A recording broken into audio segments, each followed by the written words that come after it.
solusi mempertahankan Kalimantan Selatan, Amuntai, mempertahankan jati diri ini. Tembok benteng terakhir kita adalah pondok pesantren. Tapi beberapa pondok pesantren nasibnya, bak kata pepatah orang Melayu, macam kerakap tumbuh di batu, hidup segan mati tak mau. Santri-santri tidur bantalnya dari goni beras.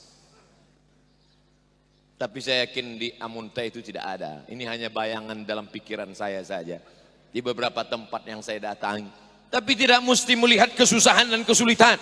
Bapak ibu yang ada uang, yang ada kemampuan, ada tanah. Ustadz Somad, itu ada tanah 2 hektar. Tolong sampaikan ke pondok pesantren, saya wakafkan 2 hektar.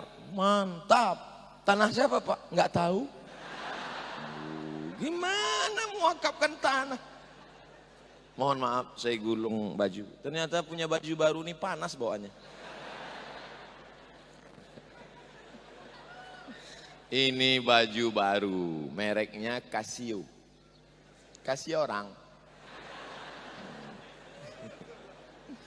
Masya Allah, tabarakallah. Mirip dengan baju Pak Bupati kan? Kainnya sama, casingnya sama, isinya beda. Beliau Bupati, Ustadz Somad LCMA, lagi cemas menghadapi anak-anak pesantren. Nah, makanya yang punya tanah sejauh mata memandang, untuk apa disimpan suratnya lama-lama? Jual saja kalau tidak bisa. Jual hasilnya, serahkan ke pondok pesantren. Kalau bisa untuk dibangun di atasnya pesantren, mantap. Datang ke kiai, datang ke habib, datang ke ketua majelis ulama Indonesia, tanya berapa alumni dari Al-Azhar Kairo yang pulang tahun ini. Pak Ketua MUI, ya, berapa anak Al-Azhar yang pulang tahun ini? Ada 5, tolong yang 2 ke rumah, anak gadis saya ada 2. Setuju? Lihat curahan hati mereka. Jangan kau cari mantu karena kayanya, jangan kau cari mantu karena mobilnya. Boleh jadi belum lunas kredit. Kalau dunia kau kejar, akhirat akan melayang. Tapi kalau akhirat yang kau cari, dunia akan bersimpuh di bawah tapak kaki. Itu bukan dapat dari grup WhatsApp. Itu hadis Nabi Muhammad sallallahu alaihi wasallam. Bapak-bapak polisi yang mau cari menantu, cari tamat pesantren, akan bahagia. Cucu-cucumu akan hafal Quran insya Allah. Bayangkan bahagianya kita. Dicari mantu nggak pandai sholat, nggak pandai baca Quran, mabuk, sakau. Mau jadi apa negeri kita? Hancur, berkeping. Ibu-ibu berapa banyak yang curhat, buat surat. Disangka pertanyaan, ternyata curahan hati. Ustadz Somad, sebenarnya ini bukan nanya, daripada saya cerita ke dinding. Saya sangka dulu kalau menikah sama dia bahagia, ternyata susah sengsara. Kenapa? Tidak sholat. Suami ibu nggak sholat dari dulu atau sekarang? Dari dulu. Kenapa ibu mau nikah sama dia? Saya nggak sholat juga. Tapi sekarang saya sudah taubat Ustaz, karena sering mendengar pengajian di YouTube itu. Suara saya? Enggak, Adi Hidayat. Ternyata Ustadz Adi Hidayat yang dia dengar. Ya enggak apa-apa, masih sama-sama Ustadz. Saudara yang dimuliakan Allah Subhanahu wa taala, apa maknanya? Tidak ada jalan lain kecuali kembali ke pondok pesantren. Masukkan anak sekolah SMP jam 12 cabut, pergi ke tepi sungai, mabuk. Dia kalau sudah mabuk, ngelihat sungai itu seperti aspal, lompat dia, mati dimakan buaya. Tapi kalau anak-anak kita hafal Quran, di tepi sungai dia akan mengulang hafalan Quran. Ar-Rahman, 'allamal Quran, khalaqal insan, 'allamahul bayan. Yang satu lagi pula membaca kalamuna lafzun mufidun kastaqim ismun wa fi'lun summa harfunil kalim. Yang satu lagi pula membaca syair-syair kana Muhammadun iman fi firasihi wa sa'atu asrun wa lailu kulluhu zalamun wa bardun. Maka pada saat itulah anak-anak kita akan membaca di tengah malam, saat sepi, jam 2 malam, bangun dia, diambilnya sajadah, sholat dia, usolli sunnatat tahajud raka'ataini lillahi ta'ala. Selesai itu dia angkat tangan, Rabbil firli wali walidayya warhamhuma kama rabbayani shaghira. Saat itu kita sudah mati dimakan cacing tanah, tapi tetap mengalir ke makam kita insyaallah. Amin. Jadikan anak-anak kami menjadi penghafal Quran ya Allah. Jauhkan anak kami dari riba, jauhkan anak kami dari zina, jauhkan anak kami dari narkoba, jauhkan anak kami dari pacaran. Selamat anak ibu, selamat anak bapak kalau masuk pesantren. Malam Sabtu, malam Ahad nggak usah pusing mikirin pacarnya datang. Coba kalau nggak di pesantren, hari Sabtu sore itu yang kenal potnya sudah disunat sudah datang.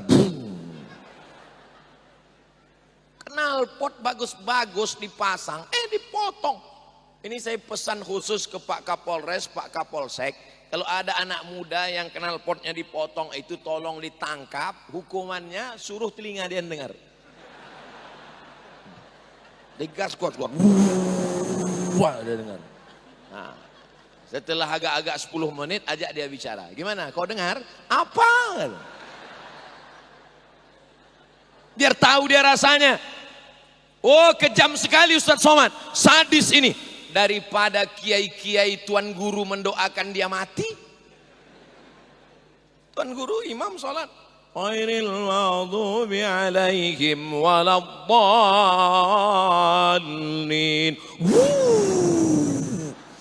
Ada makmum yang latah satu di belakang. Mampus gitu.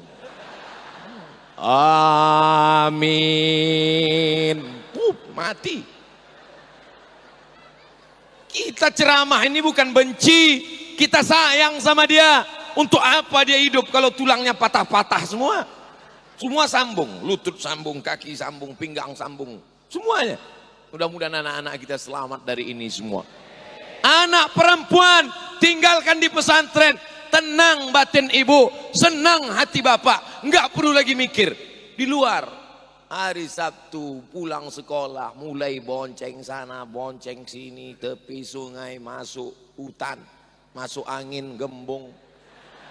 Mohon maaf Kiai, nggak layak saya ngomong begini, tapi mesti saya bicarakan juga.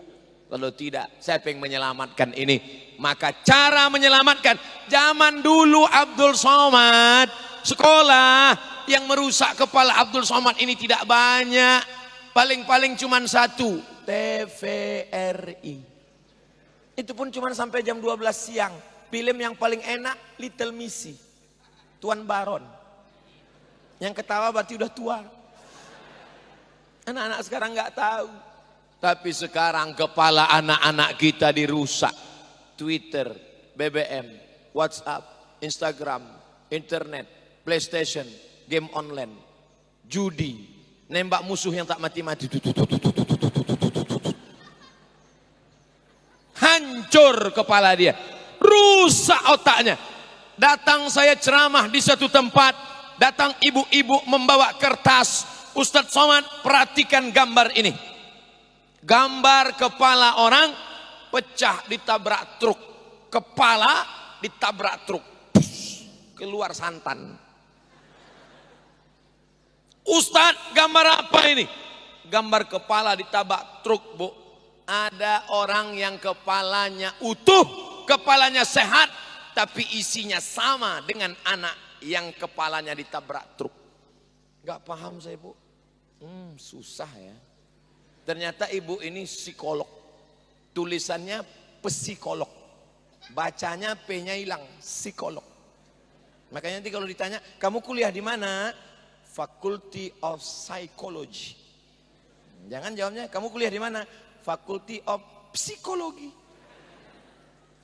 Ustadz Somad, ini gambar anak kepalanya hancur, pecah, berkeping karena ditabrak truk. Na'udzubillah. Tapi ini ada gambar anak kepalanya sehat, tapi isinya sama dengan yang anak gambar kepala truk dipecah.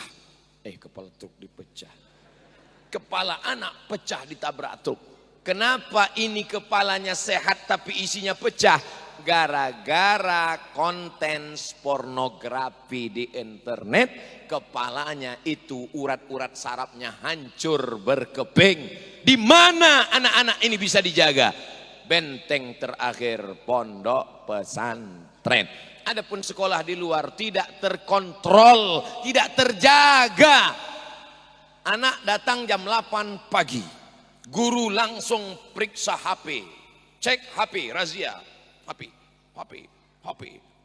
Pas diperiksa, kenapa ini ada film tidak baik? Akhirnya dipanggil orang tua, ditanya anak-anak, orang tua, anak, kenapa anak bapak bisa begini?